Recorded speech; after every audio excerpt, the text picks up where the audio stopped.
It is 2 a.m., and you suddenly decide you are going to blow up your life. By tomorrow, you'll have a new career, a new fitness routine, an entirely different personality, and you might even move to a new city.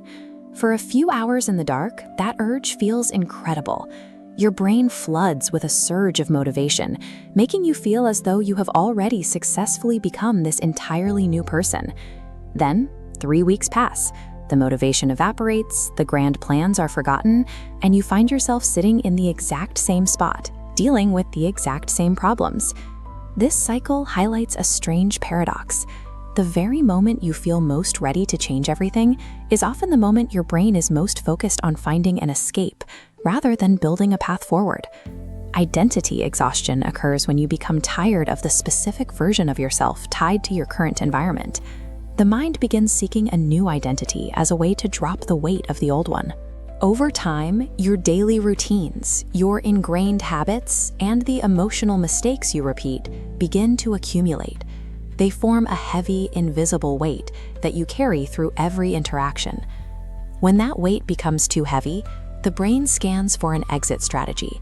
It craves a total emotional rebirth, because imagining a new self provides immediate psychological relief from the current pressure. That midnight burst of motivation functions as a release valve. It provides a temporary psychological exit from a reality that has become too painful or frustrating to process in the moment. This leads the brain to romanticize the idea of starting over, creating the myth of the clean slate. In our heads, a fresh start appears to erase our past mistakes and sweep away our emotional baggage. We often assume that if we can just alter our physical environment, overhaul our daily routine, or change how we dress, it will trigger an immediate, lasting change in how we feel on the inside. But unresolved behavioral patterns and internal conflicts follow you into any new lifestyle or zip code you choose. Geography cannot fix the underlying emotional habits you have spent years practicing. Fantasizing about a completely new existence is a highly effective defense mechanism. For the brain, drafting plans for an imaginary future feels significantly easier than processing the pain, regret, and failures sitting right in front of you. During periods of intense stress, the brain makes a predictable error. It mistakes a brief moment of extreme emotional intensity for permanent transformation.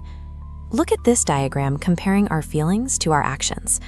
When a trigger event occurs, like a painful heartbreak or a professional failure, it floods the brain with a massive spike in motivation, shown here as emotional intensity. Notice that behavioral change, the second line, stays flat. The mind feels different instantly, but actual habits adapt at a fraction of the speed. The emotional high crashes almost as quickly as it arrived, while real behavioral change requires a slow, bumpy, and gradual climb. Because we expect our actions to match that initial towering spike of emotion, the slow reality of building habits feels like failure. Frustration sets in, and we abandon the effort entirely. If you want to stop cycling through these failed epiphanies, you have to confront your brain's expectation of speed. True personal transformation rarely looks like a fast, dramatic training montage.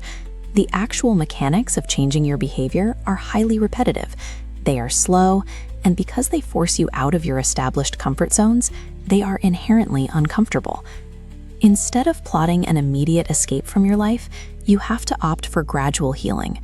That means choosing to sit with your negative emotions, process them, and figure out exactly why you want to run away in the first place. Genuine psychological growth doesn't happen during a late-night burst of inspiration. It happens during the phases when your progress feels the most ordinary and unexciting. The first step is to stop chasing the temporary, addictive emotional high of starting over.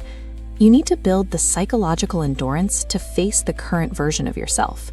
When the urge to blow up your life hits, acknowledge it, but refuse to use it as a way to ignore your present problems.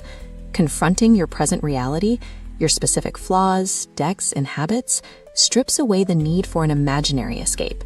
This is the unglamorous work that actually moves the needle on your long-term behavior. Once you understand the mechanics of this trap, you can stop fighting your own mind. You can free yourself from the cycle of false reinventions, put down the fantasy, and finally begin the real work of moving forward.